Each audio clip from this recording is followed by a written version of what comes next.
Welcome to CityWise. I'm your host, Tiana Stevens. CityWise is produced by the City of Rochester to shine a spotlight on city living at its best.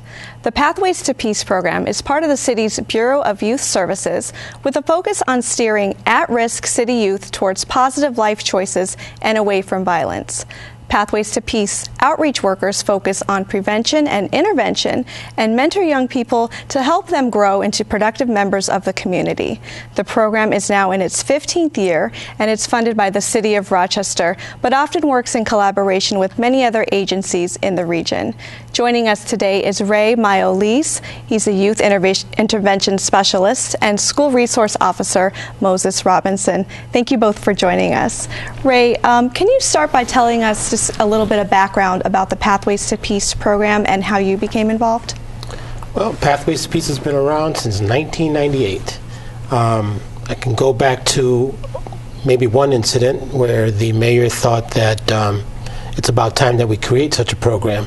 And that was when youth, without any remorse or any flinch of emotion, fired back at RPD officers back in the late 90s. And that's where the concept was thought of, initiated, and brought on. We started with 5 people, all strangers to one another, and we were locked into the Tate House in Cobbs Hill, and where Pathways to Peace was born, where we developed a mission, vision, strategies, and a logo, of which I actually brought a logo with me. But this is actually the logo that we've used since day one, and it's one that we continue to use, and it's actually Pathways to Peace for the survival of our youth. And you'll see there's a dark path, and there's also a lit up path that's a little lighter, and each path kind of connects, and they all go the same route, whether it's a darkened path or a lighter path, whether it's a violent path to get to where you got to get, or it's a regular, 2-family household type of family, and the same pattern, same path, but we end up in the same place, and that is to be productive in our community. And how did you find yourself involved with youth? Is that something that you were doing before? Well, I worked with youth in a few different capacities for different human service agencies here in Rochester, but I myself, born and raised in the Bronx in New York City, did not hang out with the best group of kids, and I was going in the wrong path, where I was given a choice, either go this way or that way. So moving to Rochester was actually a blessing. It took me away from some of the behaviors that I had in the inner city and downstate. And my path ended up joining the military, which taught me a few good things to be where I am today. Right. Now, when we say at-risk youth, what exactly does that mean? Well, at-risk could be pretty much anything. I mean, any youth right now is at risk, even walking from their home to the school bus. Anything can happen. They can really be threatened. They would have to walk around gang members or people that are selling drugs in their corners, and they are at risk to either one, for protection, or just scared.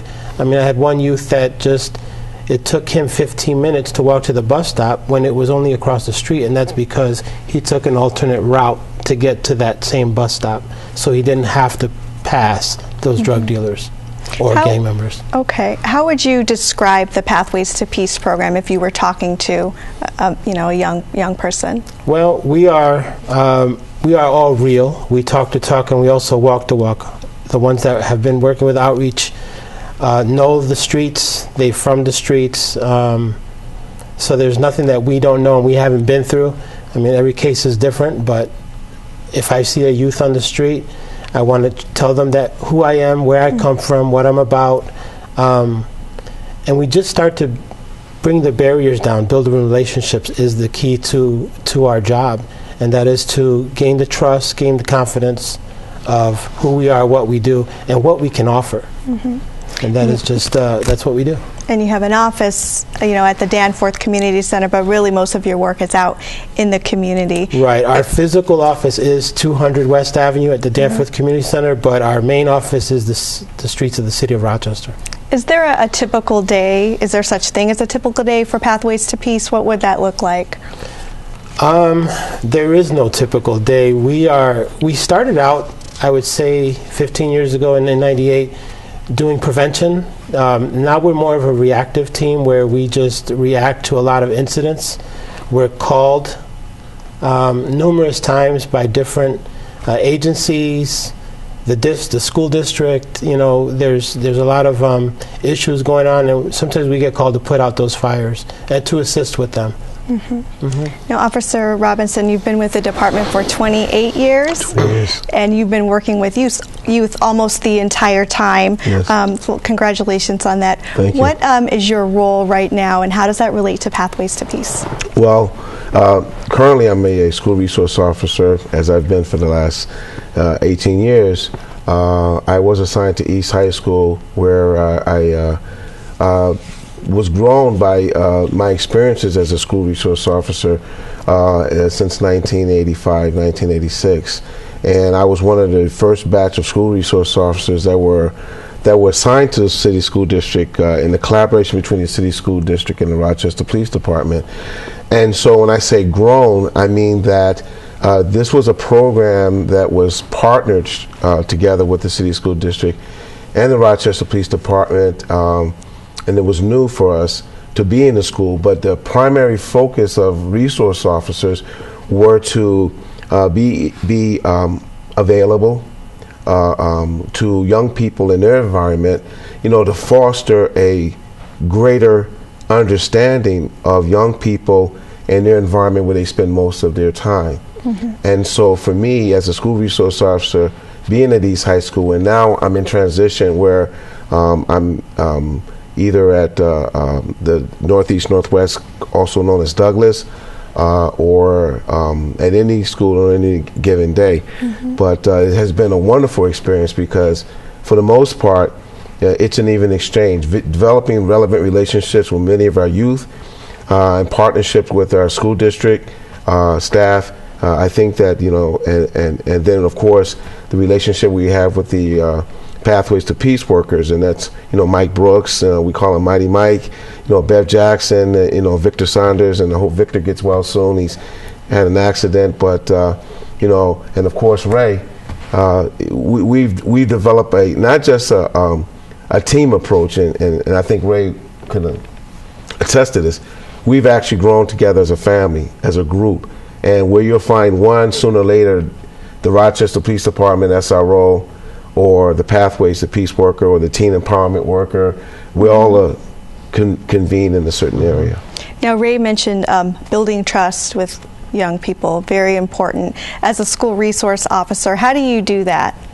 Well, one of the things I think that I myself as an officer am learning more and more about young people, and I'll give you a statistic. About 80% of our contacts as a law enforcement officer in the streets, let's say 75 to 80%, it's going to be with a young person. And what I'm trying to strive to do within the Rochester Police Department, and when it comes to either youth violence or gang violence, is to teach law enforcement officers how young people respond. Sometimes their brain matter, sometimes their brain development is not what we expect it to be.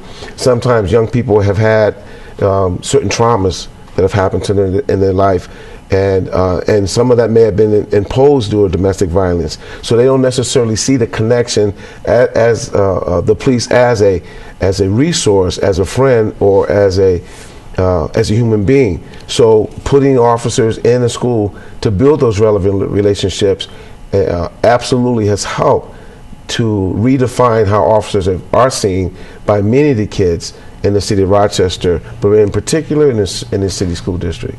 Mm-hmm. So you mentioned that a lot of these kids, have a troubled background or a troubled home life. What do you think is the greatest challenge for our youth today, or specifically the youth that you deal with? To be honest with you, trauma. Trauma as associated to mental health is the biggest problem. Trauma as is associated to abuse. And you can see the links between mental health, you can see the link between trauma, you can see the links between violence, and what our kids in the urban district, for the most part, and not to say that suburban and rural communities don't face the same thing, but disproportionately the issues of trauma as it pertains to dealing with at-risk youth, what they see oftentimes, and they're not cared for, or they're not nurtured, or they're not handled in a way where that trauma is treated, so that they can begin to not self-destruct, so to speak. Mm-hmm. And have you, either of you, found that social media has kind of changed the game? Kids often will view a fight on YouTube, and maybe do they get desensitized, or do you find that it's a helpful tool maybe for outreach? Well, social media has played a huge part in where the kids' thought process is at this point in time. One with videos, music videos, video games, these now street games that they play, like the knockout game or something like that.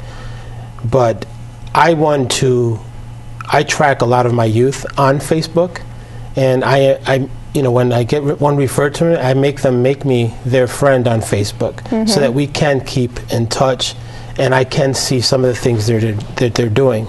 Sometimes they don't even realize that RPD is watching, and they are. I mean, it is a tool that is just utilized in a way where they have no idea or no respect that they show them smoking marijuana. They show them throwing up gang signs. They show themselves in groups taking pictures with their gang signs. Mm-hmm. And then you have somebody like, that has just been murdered, and then all the back and forth of who's going to do what to who. And that's posted out there.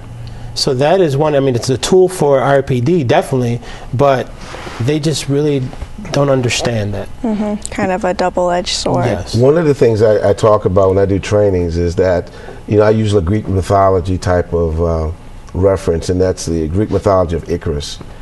And Icarus was this kid who had the wax wings given to him by his father. And I use this analogy because I talk about technology. And so Icarus is this kid, his father gave him his wings, and he goes flying around. But his father gave him a warning, stay away from the sun. And unfortunately, again, brain development, being an adolescent, what does he do? He goes out and starts flying around, and he forgets about the sun, and he crashes and he burns. And so what we're doing, unfortunately, as there are some really positive things that technology in today's society can do with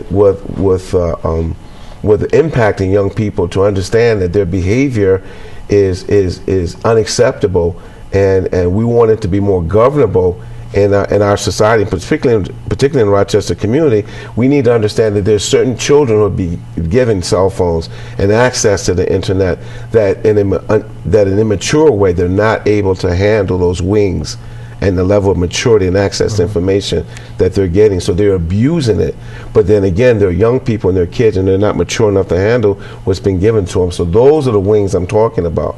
So there are some positive things that we also can talk about, that we have, that we can, as law enforcement officers and pathways to peace, in terms of alerting kids to certain types of patterns of behavior, certain crime patterns and things of that nature, which you see the Rochester Police Department is actively pursuing in terms of tips, following social media to prevent any targeted attacks against any individuals, or for instance, targeted attacks that may erupt as a disruption in the school activity at the school. So that's the positive spin on a lot of what we're seeing with social media, even though the underside of it, the underlying issue is it could be definitely troubling to think that young people can lend themselves. But then again, it's a whole identity issue for young people as well. Over the past 15 years, you've both been involved, sort of since the start. Can you think of a success story that you could share with us? Maybe someone's grown, they have their own kids now. Wow. I can think of a lot of success stories, but there's so many.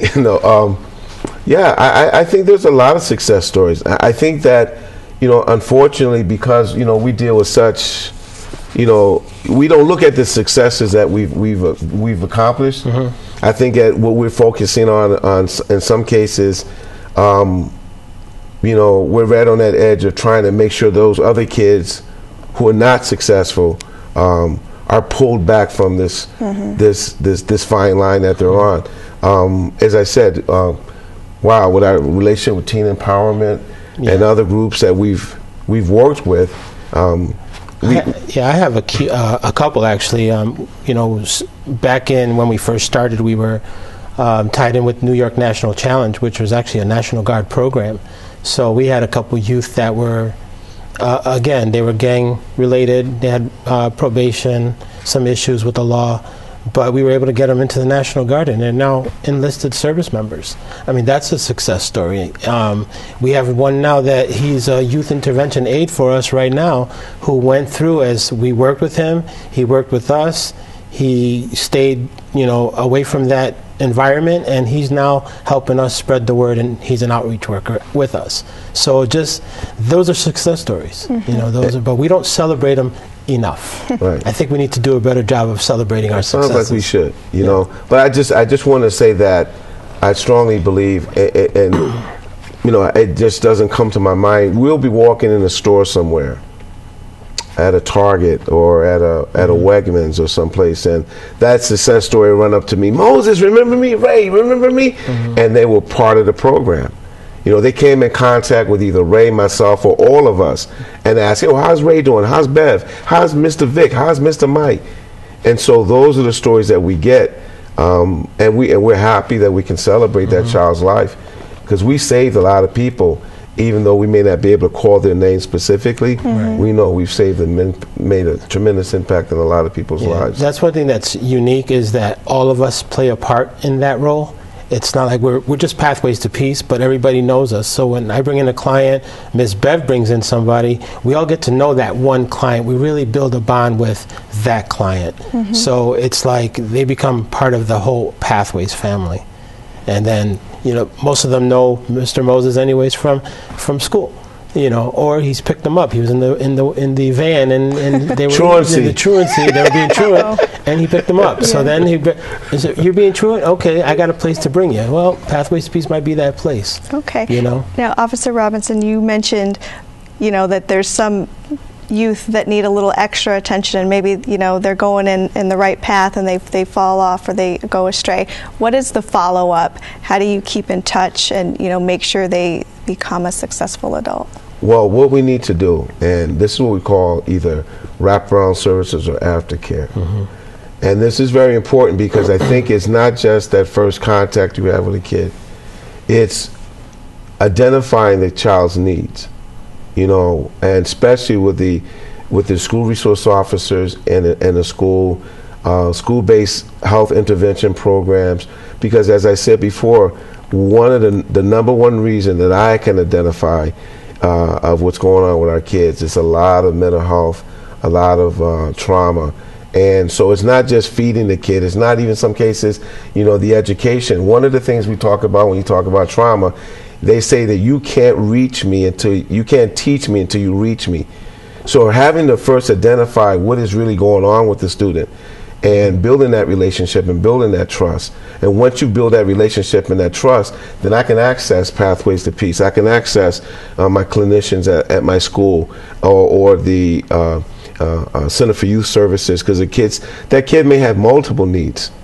And for me, it's like, as a police officer, sometimes we may look at delinquency behavior as criminal, and it's not always criminal. It could be a cry for help. So at that point, when I'm more disability informed, if I'm more mental health informed or learned, then I can begin to look at the behavior not as an acting out because the kid is just a bad kid.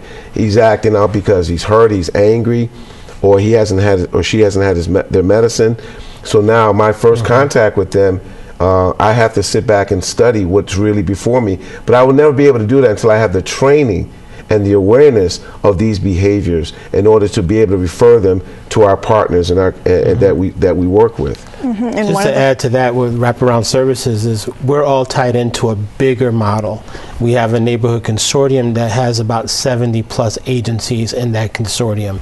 We have the Rochester Youth Violence Partnership at Strong Hospital, where there's providers at the table for mental health, for counseling, for any service that the youth or family might need. So we are really a real big cohesive group where we have those wraparound services available for these families. We also have neighborhood safety nets, where that's all neighborhood based, where all those surrounding providers in that neighborhood meet for services, and it's all free. This is something that we do. This is what your agency gets paid to do, what we get paid to do. Refer these kids to the proper services for their needs. And, those referrals can come in. We'll have the safety net. We'll develop a plan, and out it goes. And we follow up with them to make sure that those plans are implemented. So, the tools are there. The tools are there. With the Rochester Youth Violence Partnership, and specifically at the U of R, tell us about what happens there if there's a victim of a crime and it's a young person. What's the next step? Well, we carry a pager, and that pager is tied into the Strong Trauma Center over at the U of R. And when somebody is shot, stabbed, or assaulted between the ages of 18 and 24, youth to 24, young adult, we are paged, and that is because they have accepted our services.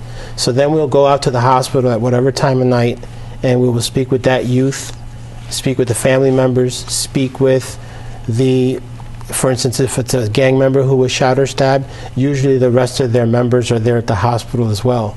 So we get to actually talk to them at their time of the actual situation is going on.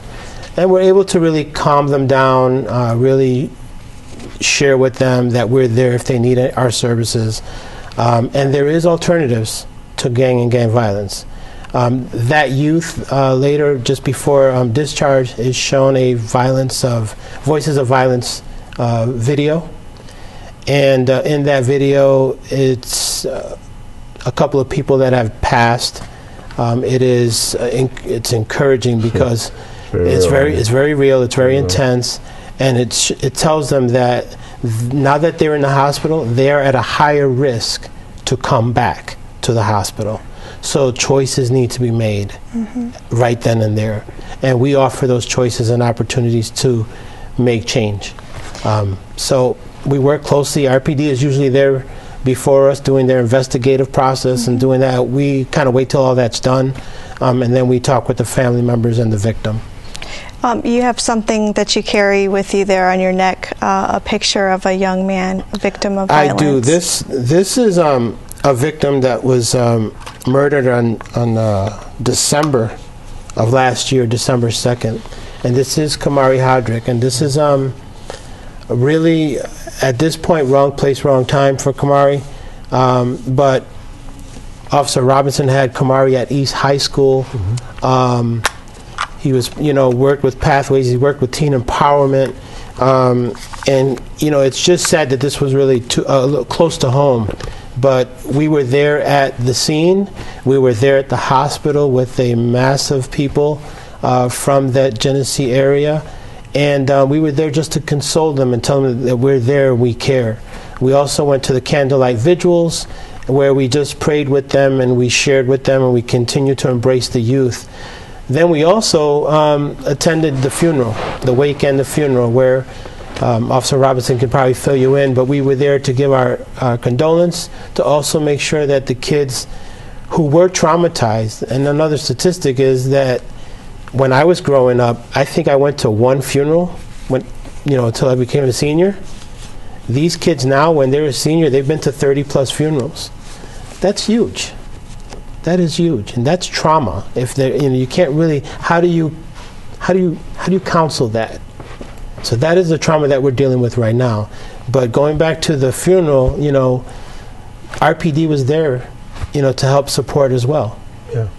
Okay, well, you guys are doing a great job out there in the community. I just want to thank you again for coming on and congratulate you on 15 years. Again, to learn more about Pathways for Peace, you can visit the city's website, cityofrochester.gov/pathways to peace. You can also call 428-6339. Thanks for joining us on this edition of CityWise. I'm Tiana Stevens, and we'll see you next week.